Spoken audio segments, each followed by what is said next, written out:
Hello and welcome. In this video, we are going to take another look at the software design process. As a matter of fact, what we're going to do is we're going to build on an earlier example where we were working with a customer that we had discovered some basic requirements for a simple set of calculations, collect some information from the user, display it to a table, and so on. But what we want to do is sort of track the evolution of that interaction with the customer and also embrace the software design process. And ideally, closer to the end of this video, we're going to talk a little bit more about top-down design. This video is part of a larger series of videos that focuses on the fundamentals of the C programming language, but it's also somewhat of a mini-series that focuses in on the software design process as well as top-down design. Now, to begin with, this assumes that you've already completed problem 01, have a working project, whether it's the fundamentals demo or some other project that it's included in, doesn't really matter, but basically that you understand the basic steps of the software design process. I encourage you, if you've not yet done so, to go back and take a look at the earlier videos that cover both the software design process as well as the top-down design. And it also assumes that you obtained a copy of the problem_02.c snips file. Now, before we go too far, I want to talk a little bit about the problem that we're going to be solving, or rather how we got to this problem in this particular video. And so you can see here I have some notes at the top of the snips file, but basically, why do we end up having to do revisions of requirements or revisions of software to begin with, and how does the software development process fit into this, or the software design process fit into this? Well, it turns out that there are many reasons. There can be some discovery of some new requirements when you interact with your customer. In other words, basically, you've given them the first version of your solution, and suddenly they realize that that wasn't in fact what they wanted, or maybe there needs to be some changes made, or maybe you have a large team of developers that you want to break the problem down, distribute over multiple people. There's all sorts of number of reasons why you would have to take some sort of iterative approach to dealing with a project. So oftentimes, for instance, that when a project starts out fairly small, you may only have a few developers working on it, and then as additional requirements come in and the problem is more fully understood, you may have to further discretize the problem. Again, so many reasons why this is a beneficial approach. We're going to focus on some of the simpler ones, and that is basically we have some change in the problem, the evolution of the problem, maybe through some sort of analysis of the data, analysis of our understanding of the problem, algorithm development. But one of the favorite ones that you're going to run into is going to be feature creep, and that is basically where the customer keeps adding on new requirements that were not initially there when you first talked to them. Variety of reasons why this happens. Sometimes the customer themselves aren't really clear on what the problem is.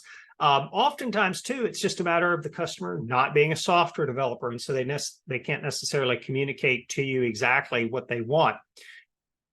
Point is, this example intends to embrace that. And so effectively what we've got is we've got our flaky customer.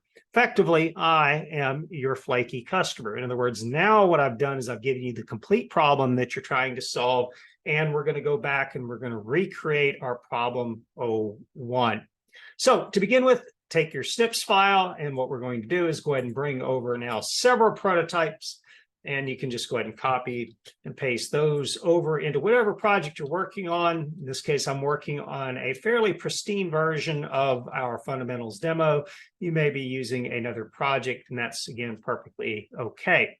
You also see that I've given you the code, a little bit of a function block, some more comments that we're going to go through, better description of the problem. And you could just simply copy this down below our first version of the problem. And at this point, then you can go ahead and minimize this, make some room in NetBeans, and we can focus in on what our real problem is. And so upon your second meeting, a new member of the client's team meets with you and the true problem is discovered. Basically, the first time through, the person you needed to talk to was sick, didn't show up to work that day, and now you've gotten to talk to the person that really understands the problem. They're manufacturing an entity molding square nut blanks for a child's toy line. In other words, they're basically just a manufacturer. In the initial meeting, have failed to uncover what would be that there would be a hole in the center of each blank. Now, I leave the rest of the description to you. For the sake of the video, I'm just going to show you what they intended. Essentially, this minus the threads. We're not going to worry about the threads because that just makes things a little more complicated. But effectively, what you've got is some sort of toy that is stamped out of a piece of metal or mold injected. Again, all sorts of different possibilities. Keep this up on another screen while you're working in the problem so you can pull some of the dimensions off of it, and we can go from there. So leveraging what we have done in problem one, reanalyze the data requirements, redesign your algorithm to include the new information, but this time encapsulate calculations that could be used later for this client and others. In other words, you've been burned. You know that putting all of the code into one function is probably going to be problematic. And what you want to do is you want to avoid that by breaking this up into multiple functions, which is why, if you notice up here in our prototypes, we have a total of 5 functions we're going to do. And the idea is we're going to break this out into multiple pieces so that we can reuse some of the code in the future. Now, the truth be said, these functions are going to be pretty simple. So they're really just to demonstrate the idea of the top-down design. But ultimately, this is the approach that you would use when it comes to writing larger and larger software solutions. So let's go ahead and get started. We'll start first with our requirements, gathering our input values, our output values. We're going to make some quick notes here just for to start off with, just so we can make sure that we understand the problem. Whether you do it in this comment block or if you do it down below, doesn't really matter. But the important part is that we want to follow the software development process, the software design process. And the input values that we're going to be interested in are going to be the length, the width, the height, and then we also need to know the radius of that hole. Now, it does turn out that the manufacturer is interested in a couple of other things, in that they're going to deliver some bulk material, and they need to know at a certain efficiency how many units they will actually be able to manufacture. So you're going to have 2 additional pieces of information that you need. You need the bulk volume. In other words, if you think about it from a plastic perspective, you'd get these little plastic pellets that would melt, something along those lines. So you have the bulk volume, and then you have the efficiency of the operation. And the efficiency of the operation is essentially a value from 0 to 1 or 0 to 100, depending on how you look at it, that tells you how efficient your process is. 0% efficiency is horrible. That means all of it is wasted. 100% efficiency is pretty ideal. And so you can imagine that an efficiency somewhere around 90% would be a pretty good efficiency. Now, that brings us to our output values, and that technically we will be able to calculate the surface area. That's perfectly fine. We can bring that over from the previous example. We'll want to calculate the volume per unit. And so what we'll do is we'll mention this as a unit volume. We could technically go ahead and calculate the edge length. However, though, it is probably unlikely that they will use this, at least in this particular scenario, but we are going to go ahead and bring that one forward. We're not going to worry about the edge necessarily around the hole, although we could definitely include that in our calculations as well. And at this point, though, what we are interested in is the quantity, or the number of units that we are going to ultimately manufacture. So those are going to be, at the very least, the output values. And again, the surface area right here, we probably aren't going to need. And this edge length, at least not for right now, we aren't going to need. 2 that they're going to be interested in is going to be the unit volume and the quantity. Now, what we're going to discover is that that doesn't mean that that is the extent of our input and output variables. In other words, we're probably going to need a few more, which brings us now to the discussion of the declaration and the data types. And so what we'll do differently in this video is we're going to talk a little bit about the major steps, and then we're going to go back and then fill in all of the pieces. So the first thing is we have the declaration and initialization. And again, I encourage you to go ahead and do the initialization even as a first step, even though it's truly not pseudocode. It is a little more language specific. It does get you into the habit of remembering to initialize the variables after declaring them. The second thing that we want to do is we want to prompt the user for input values.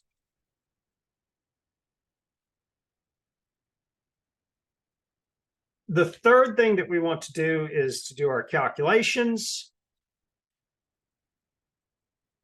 And the last thing we want to do is to present results. And again, what I'm doing is I'm creating a little bit of a scaffold for us to work with so that we can go back in and we can fill in the pieces. Now, we're going to want to do the same thing with our little helper functions as well. As a matter of fact, it's probably a good idea to go ahead and grab those and bring those over at some point now that we understand the problem a little better. So just go back over to your problem _2.c, go ahead and paste them. If you'd already brought those over, that's perfectly fine. I've helped you out a little bit by stubbing in some of the comment blocks. I encourage you to go back and do the descriptions and the arguments as well. I'll do one of them for you, and then just for the sake of time in the video, then I'll leave the rest of them for you to do. But at this point, what we're going to do is we're going to push the calculations off to these little helper functions. So let's get started now with the declaration and the initializations. We could probably go back up to our problem _01.c for a couple of examples, or rather our problem _01 function, to be able to get an idea of what our input arguments are going to be. Or we can just start over from scratch. We know that we have a length that we need to capture. We know that we have a width that we need to capture. We also have a height that we need to capture. And what we've just discovered is that we have a radius that we need to capture. Additionally, we also have a bulk quantity, or a bulk volume rather, sorry. So what we'll do is we'll call this bulk volume. We also know that we're going to have a quantity, which is going to be an integer, not a double. But now we have some additional variables that we need to be able to further break this problem down. And for some guidance on what they might be, you can get some hints from our little helper functions. So basically the idea is that you want to have a variable to store the return value for our get box volume. We want to have a variable that will allow for us to store our cylinder volume, as well as the difference between the two. And then ultimately, we've already declared our quantity. So it looks like we're just going to need a few more variables. They're going to all be of type double. And so we have our box volume, our cylinder volume,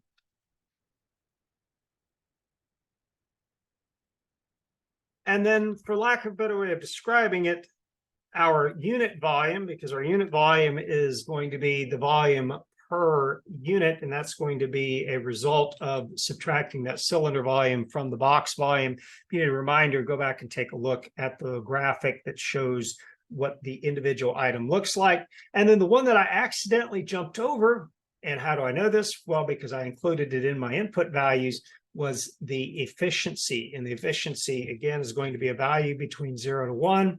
We will talk about in later videos how we can go about verifying that. But for right now, what we want to do is we're just going to assume that the user is paying attention when they enter in the values. In other words, you're going to do no validation in this particular video, although that is something we definitely want to do. Now, at this point, there's a number of ways that you can go about doing this.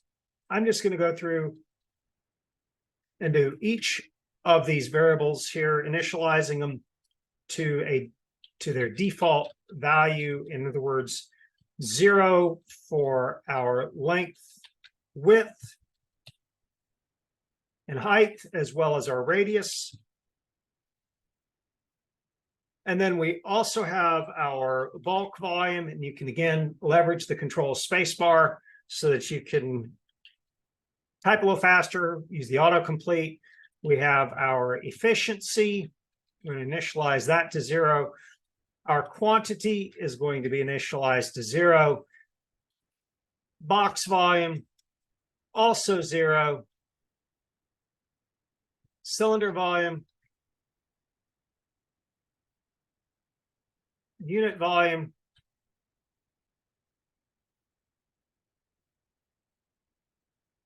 and at this point, then we've got a couple of choices as to what we want to do next. So logically, we can go ahead and handle the prompting the user for the input values. We can also jump to the output values, but either way, what we want to do now is we want to focus on the I/O, or the way that we're going to interact with the user, both up front and also at the end with presenting the data.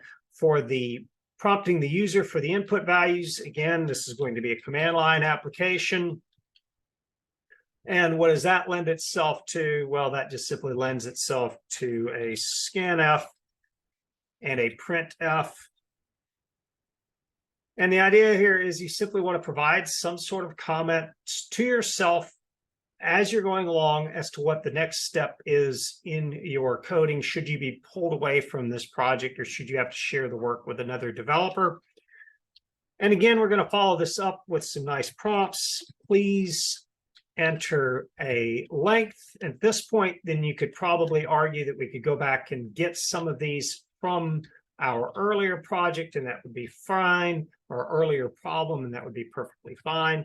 We have our scanf here again with %lf, the ampersand length, which allows for us to store it at the address of the length variable. And at this point, a little bit of creative copying and pasting should get us what we need. We have our length, our width, our height, and our radius. We also want to get our bulk volume and then our efficiency. So again, very carefully go back in, length, width. And quite frankly, this is just a little bit of busy work in that you just need to make sure that you get your variable names correct. Whenever you're building a command line application, there is going to be a little bit of this. And you notice here that our radius is also going to be in inches. But now when we look at our bulk volume, you can choose to include the underscore if you want to. We need to remember to change the units here to cubic inches. And then again, our control spacebar helps us out a lot. And please enter in an efficiency. And this is where it will be really helpful for you to provide a range of values from 0 to 1, or maybe even mention 0.0 to 1.0. If you choose to do percentage, then just remember to divide by 100. And then lastly, make sure to change that variable as well. Now, what we are going to do is, much like in the earlier example, we're going to skip straight over the calculations portion, because if anything, we want to come back to that. And now what we're going to do is present results as a nice table. This is perhaps where you want to consider putting in a template for what the table should look like. We're just going to essentially go off of memory here based on the previous example. We know that we wanted to have a nice border, in this case using equal signs. And then we have a printf with a name and then a value, followed by a new line and the semicolon, of course, for each line of code in C. And then in between the two, we are going to systematically present both the input and the output values even though we have not yet calculated all of them. And that's one of the advantages of doing it this way, is that you can declare and initialize your variables. You can go ahead and collect some of them, and then you can display all of them just to make sure that you got your process correct. And so in this case, what we can do, of course, is we can go copy and paste from our earlier problem to get an idea of what the template should look like. There's our length. Again, we're going to follow up with the percent point for F. We'll talk more about the format specifiers in other videos. We're just going to note here that we're going to use 4 digits to the right of the decimal. And again, a little bit of careful copying and pasting here for the length, the width, the height, the radius, the bulk volume, and the efficiency. We could probably go ahead and do it a few more times, but we'll focus on the output in just a second. So it's going to be length,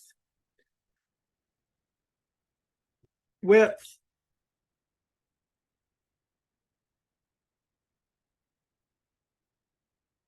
height, radius, bulk volume. Bulk volume, of course, it's a unit change as well. And then our efficiency, which is essentially unit less, depending on how you enter it in. And again, this is just going to take a little bit of practice, a little bit of time to get these lined up. Remember, of course, to change your variables as well. Radius, probably the fastest improvement or the biggest improvement you can make in doing this is just to learn to use your hotkeys.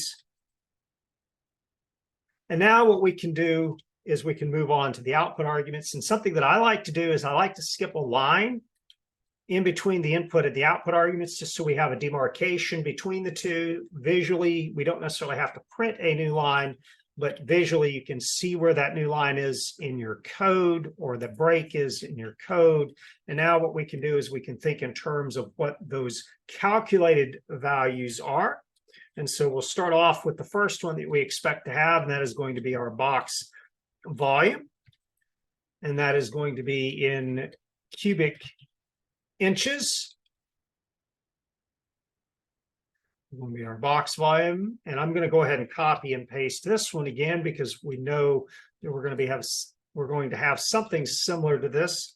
There's going to be the cylinder volume. And then we also have our unit volume. And then again, just make sure that you have, in fact, changed all of your variables. And then the last one, arguably the most important one from your customer standpoint, is you want to have the quantity. And remember that the quantity is going to be a unitless measure. So it's going to be an integer, and it is going to have a different format spec. In this case, it's going to be a %D. And we then have our quantity. Now, I believe, unless I've spelled it wrong up there, let's double check. I might have a typo. Yes, I do. Interesting spelling of the word quantity.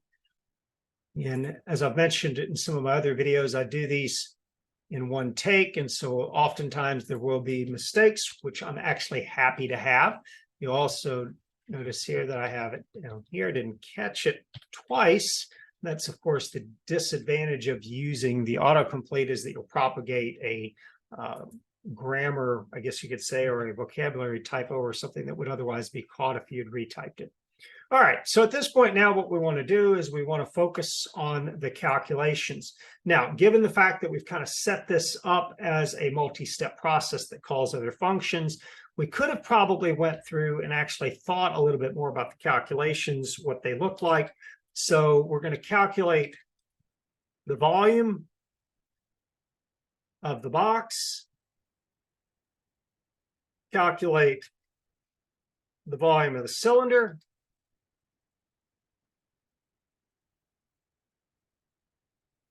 calculate the difference.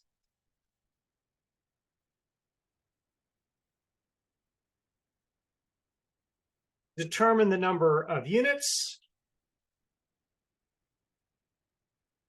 made assuming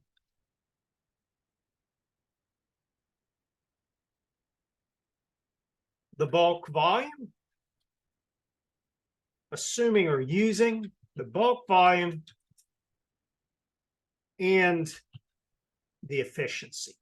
And so if we were to dig in a little more to those calculations, this is probably a good way to comment out, or rather to comment that process. And at this point, you could walk away from it, and hopefully someone following behind you would understand what you were trying to do. So what we're going to do is we're going to pause any more work on our problem O2. We're going to go ahead and build it. And we're going to go up to our main. And we're going to make sure that we're ready to call it. We're going to turn off our problem 1. Turn on our problem 2. Build it one more time. And then if we run this, you'll see that I'm prompted for a length. I'm going to go ahead and enter in 1, prompted for a width, prompted for a height, and then for the radius, I'm going to put in 0.125 or 1/8. And my volume for the bulk is going to be 10. And then my efficiency, I'm just going to put in as 0.9. And then you can see here that unless we've got some mistakes, that all of those gets translated through. In other words, either the values that we collected from the user or the initial values for those variables, including our quantity. So at this point, then what we can do is we can focus now on the helper functions. We can even get some more feedback from our customer, etc. And what we're going to do then in the next video is I'm going to show you how to work on these little helper functions and then how to tie them back in to our problem underscore O2, so you can sort of get an idea of this layered or this top-down design approach. So as always, hopefully you found this video useful. If you have any questions, comments, or concerns, don't hesitate to reach out to me. And thank you for watching.